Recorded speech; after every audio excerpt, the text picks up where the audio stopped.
Good evening. Thanks for tuning in. I'm Jesse Thomas. It's 11:30 and this is CTV News. Tonight, growing concerns over taxpayer money going to a dairy processor after a shutdown notice. Then, more scrutiny over the effectiveness of a late-night alert issued by RCMP. And when natural disasters strike, there's often little warning why preparations make a huge difference. Live from our Maritime's News Center, this is CTV News. Here is Jesse Thomas. And we begin the show tonight with the continuing fallout from a decision by dairy giant Agropur to shut down its Sussex plant and the government's role in offering financial aid while workers at the facility are now speaking out. CTV's Avery McRae has the story. It was quite a blow to everyone. Shane Smith has worked at Agropur's Sussex area facility for nearly 24 years. Never in his wildest dreams did the shop steward see a closure of the dairy plant by the end of 2028 that employs 60 people in the community. Morale's very low. You can see it, you can feel it just when you talk to any of the other members. For the first time since the news broke, plant employees are meeting with officials from their union in hopes of learning what comes next. We have to find ways and means to sit with our government and come up with a plan for this workplace, because if our government is able to invest in one workplace, I am certain that we can talk about investment in another. Both Murray and Smith admit they didn't know the plant's future was in jeopardy when the province gave the company $2.4 million to modernize its Miramichi location. The fact the province says they weren't aware of the possible closure of the Sussex site has left a sour taste for workers. That's ridiculous. I don't even know how that would have happened. I have no clue how that would have happened, how they would have missed that. Our rural communities really do rely on these good-paying jobs, and just transitioning work elsewhere, uprooting families, and disrupting sort of what has been created here in Sussex is not always the answer. When asked how the facility was operating prior to the news, Smith says everything was going well. The net loss of jobs will be 45 from the pending plant closure, with 15 positions to open in Miramichi as a result of those plant upgrades. Officials here say as of now, they have not had any indications those jobs will be filled by current employees from Dairytown. Avery McRae, CTV News, Sussex, New Brunswick. And pressure is mounting now on New Brunswick Premier Susan Holt's Liberal government for offering Agropur millions before a shutdown disclosure of the Sussex plant became public. As CTV's Nick Moore reports, the company had shared that information with the previous government years ago.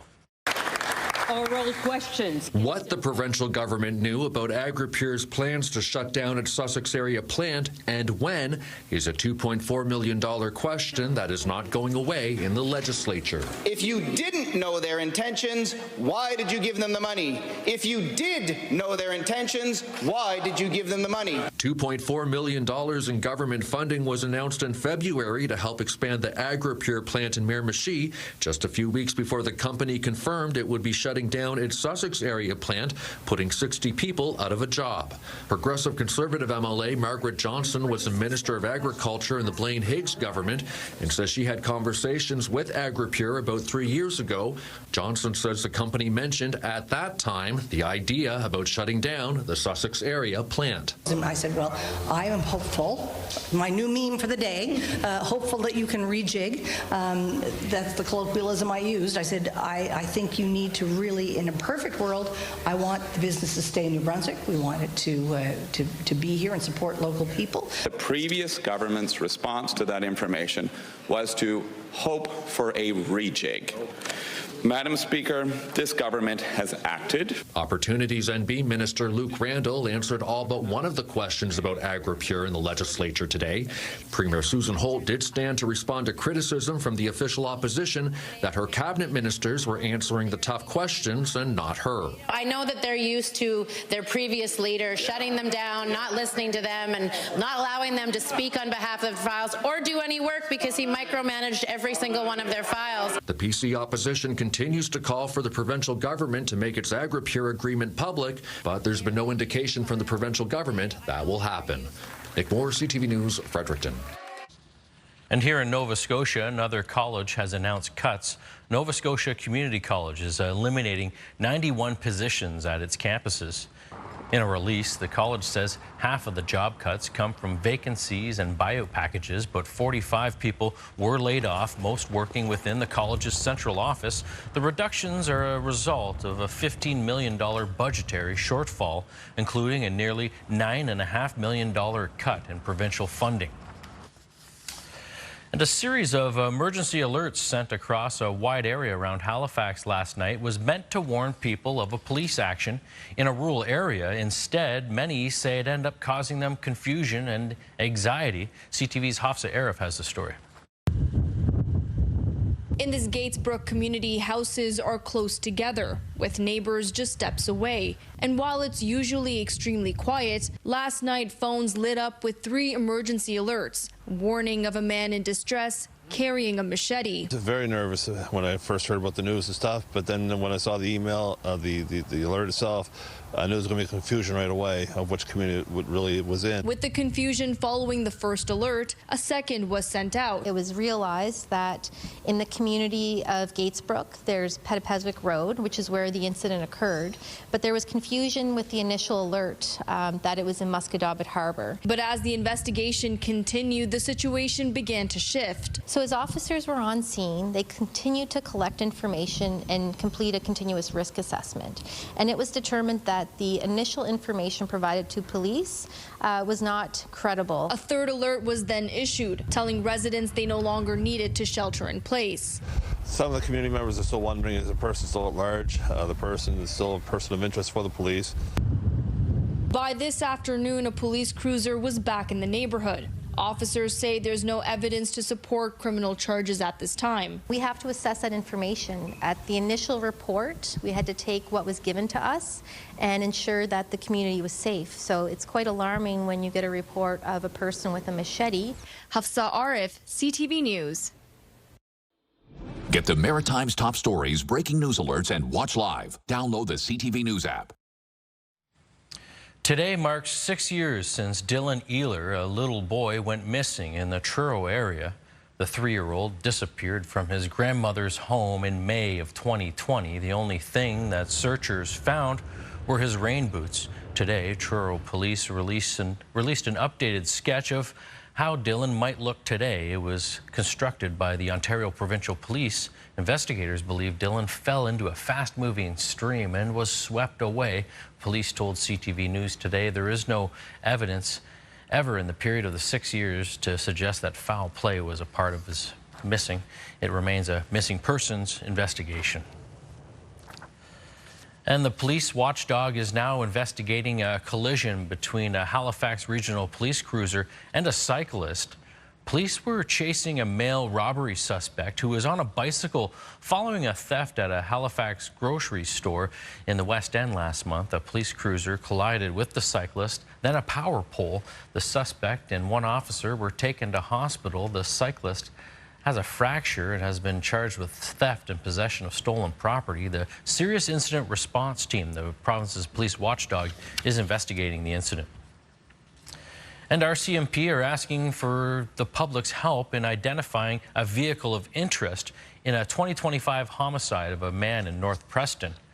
RCMP say a white 4-door Hyundai Elantra with tinted windows was seen leaving the North Preston area shortly after the November 2nd shooting of 28-year-old Jaden Tynes. Investigators say the vehicle was traveling north on Lake Major Road and may be linked to that homicide. Police are asking anyone with any information to come forward.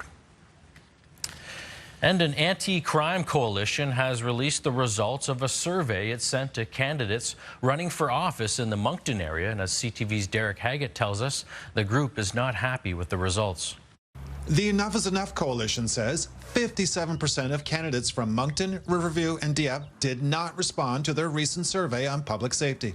It's disappointing that folks didn't take the time to explain what their position are so that when we vote, we can, vote with confidence that somebody's going to step up and try and address this. In Moncton, 8 candidates did not respond, including Sean Crossman and Jeffrey McCluskey, who are running for mayor. In a news release, the coalition says Crossman has made public safety a centerpiece of his campaign. Voters must ask a simple question. If he won't answer for his position before the election, what reason is there to believe he will after? I don't really appreciate that statement, knowing that I've tried to do my best to bring them to City Council, to bring them before the public, and to make sure that they get their time. What I'm really concerned about is who wrote that statement and why they wrote it that way. Crosman says he didn't get his survey submitted in time, and so too did other candidates, like Brian Butler, who says it slipped through the cracks. But Butler thinks candidates that have never been on council before probably should have filled it out. I think they should, but I think, I've spoken enough to enough is enough, and certainly my time on council, I've shown where I stand on, especially on crime. Gillespie says the survey was sent a couple of weeks ago and only took a few minutes to complete. We tried to send it out in a manner that was, easy to access. It was only a 6-minute survey. I spoke with one candidate today who says he's been swamped with emails and survey requests since the campaign began. He apologized, saying he simply missed it, and he's human, but it wasn't done on purpose. Derek Haggett, CTV News, Moncton. All right, still to come tonight, Kalen's back here with his full forecast. It's finally starting to feel like spring around here. But next, the national union leader joins striking Nova Scotian nursing home workers. We didn't think we'd be out this long. We thought at least the government would have called us back by now. But we're going to stay out as long as we can. Pressure's building on both sides as the strike enters week 4. We've got that story coming up after the break and more. Stay tuned.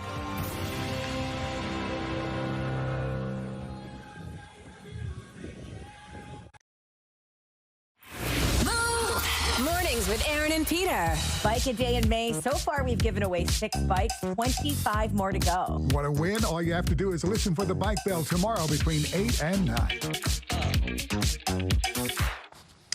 Welcome back. Now to the ongoing strike by Nova Scotia nursing home workers. After weeks on the picket line, it appears both sides seem to be digging in. The province wants a vote on its latest offer, while the union insists it's just not good enough. CTV's Jonathan McGuinness has more.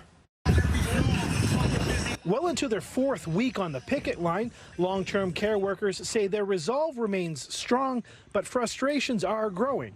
People are stressed, but we're getting through it. We didn't think we'd be out this long. We thought at least the government would have called us back by now. But we're going to stay out as long as we can. CUPE National President Mark Hancock came to Nova Scotia to visit picket lines, boost morale, and perhaps pressure the province back to the table. We're not hearing a word from them, especially the Premier, and it's quite frankly, it's disgusting. It's shameful that the folks that are in residences like this one here all across the province are not getting the services that they deserve. Seniors and long-term care Minister Barbara Adams says talks can resume once CUPE takes the latest offer to its members. That is the next step. And, we've heard from employees that some of them still don't know what the offer is. Adams says the contract is the same deal accepted by nearly 28,000 other healthcare staff. It's a competitive offer. It's 12 to 24% pay raise, plus a 70% increase in the shift premium, a defined pension benefit for those who didn't have it, and it's a retroactive pay back to 2023 when the original deal expired. Picket lines went up April 13th. Striking workers include continuing care assistants, licensed practical nurses, housekeeping staff, and physiotherapists. Jonathan McGuinness, CTV News, Halifax. Okay, time for a quick break, but when we return, your complete maritime weather forecast. Here's a look outside. It was a nice day, cloudy, but a little breezy. Kalen's back with your weather forecast. Stay with us. There's more news on the way, too.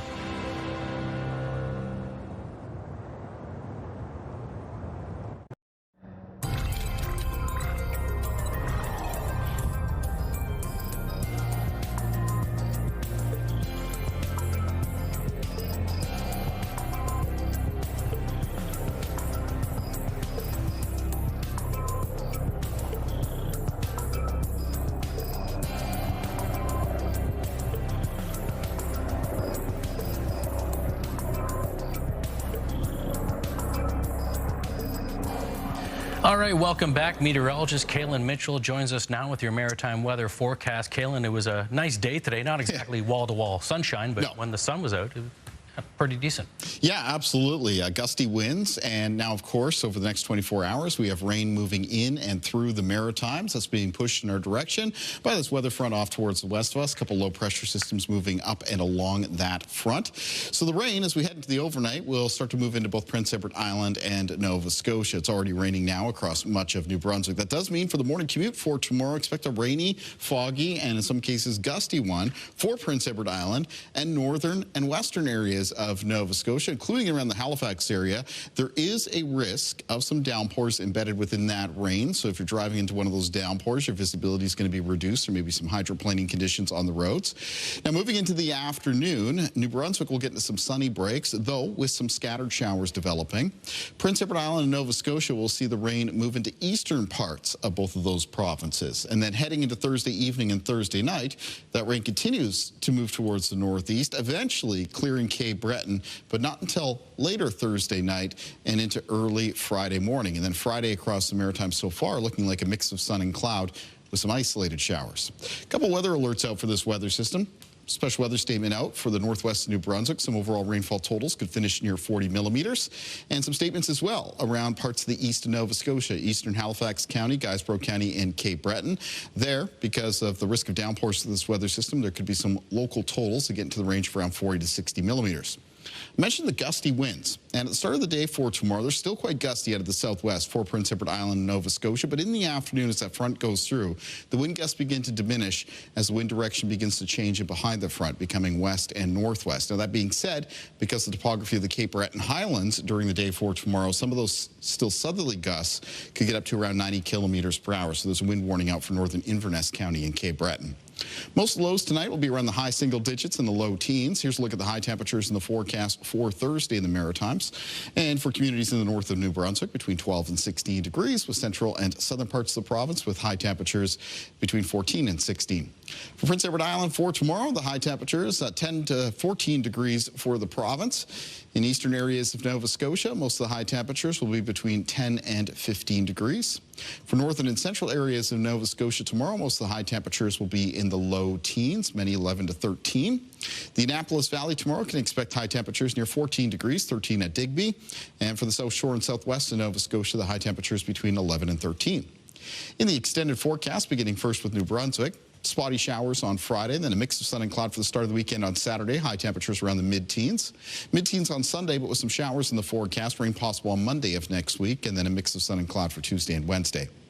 Here we are for Nova Scotia, and for Friday, a mix of sun and cloud, but any given community with around a 40% chance of a shower throughout the day. High temperatures in the low to mid-teens.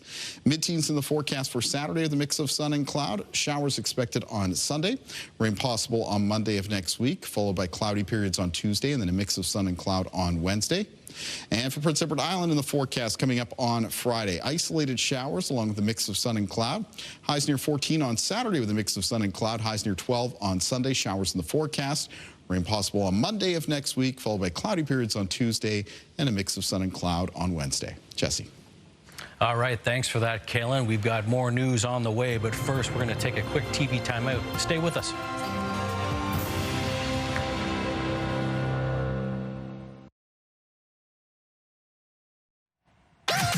The #1 morning show in Halifax. Turk, Megan, and Amateur Alex. And home to the biggest artists.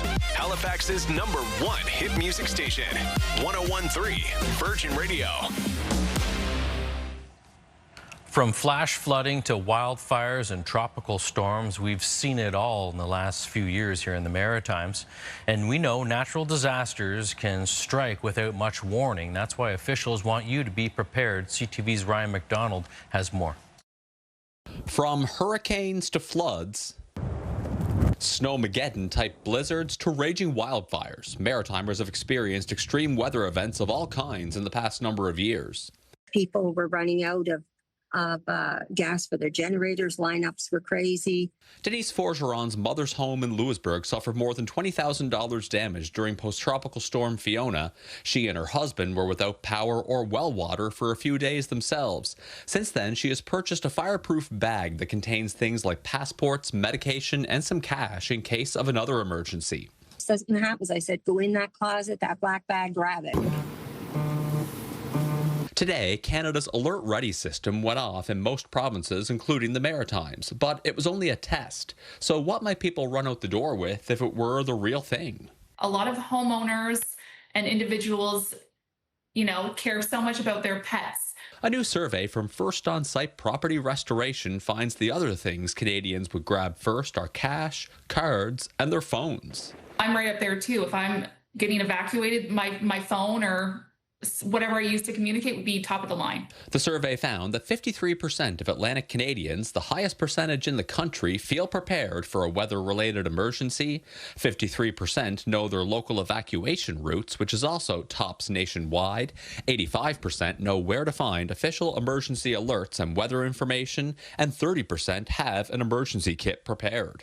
It can make a huge difference. Especially, because when events happen, you don't usually have, you might not have a lot of time. Back at her mother's home in Louisbourg, one of Forgeron's first priorities post-Fiona was replacing the deck so the 85-year-old would have more than one escape route. Because she had only one exit for that whole, from September right up until the deck went on in February. Ryan McDonald, CTV News, Sydney.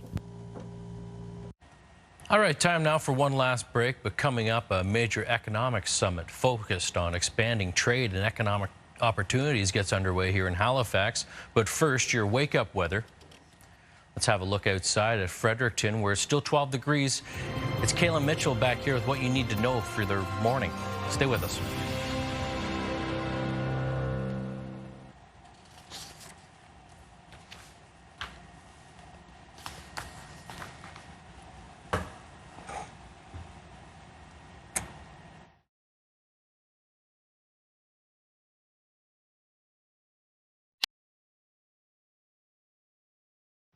All right, time now for a quick look at tomorrow's wake-up weather. Kaylin has everything you need to know before you head out the door.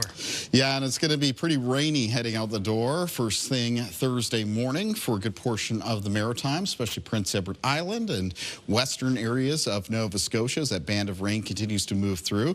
It will gradually shift towards the east as we make our way later into the day, Thursday afternoon and Thursday evening. And behind it, for the province of New Brunswick, there may be a few sunny breaks. Same thing goes in the southwest of Nova Scotia, but also a chance of showers for those areas moving from the afternoon and into the evening. Most of the high temperatures tomorrow will be around the low to mid-teens. Jesse.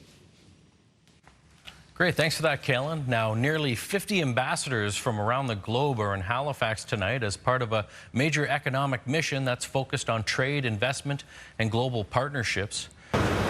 They arrived at the Nova Scotia legislature this afternoon by bus. 46 ambassadors to Canada from Europe, Asia, Africa, South America. It's billed as an economic summit, and with global markets rattled by war, trade tensions, and supply chain disruptions, Canada and Nova Scotia is pitching itself as a stable strategic partner. And judging by the turnout, it appears much of the world is on board with the move to deepen the relationship. Of course, we are looking, as the EU, looking for reliable partners, predictable partners, and Canada is, of course, one of those. So we want to deepen our cooperation, to deepen our ties between the European Union and Canada. Officials say the gathering is also a way to showcase Halifax and the best that Nova Scotia has to offer. The envoy will meet with industry and Mi'kmaq leaders and others over the three-day trip. Well, they did it. The defending Q-League champs, the Moncton Wildcats, are headed back to the Q-League finals to defend their title. Not getting up really slow. In front to Smith, they score! From Newton, James Smith! Wildcats 6, Armada. That was the scene last night. It wasn't exactly a nail-biter either. The Wildcats defeated the Armada in Game 7, 6-2 in front of a hometown crowd of around 7,500 fans at the Avenir Centre. Moncton scored 3 third-period goals to clinch the series in the deciding game. Now the Wildcats move on to face Chicoutimi in the league final. That's Game 1 happening Friday night, right back there at the Avenir Centre in Moncton. All right, that's a look at your news for tonight. Just a reminder, if you've tuned in late or if you'd like a second look at any of our stories, you can always find them on our website, ctvnewsatlantic.ca. It's your home for news. I'm Jesse Thomas. Thanks for staying up with us. We'll be back here tomorrow with more news of the day. Have a good night, everybody.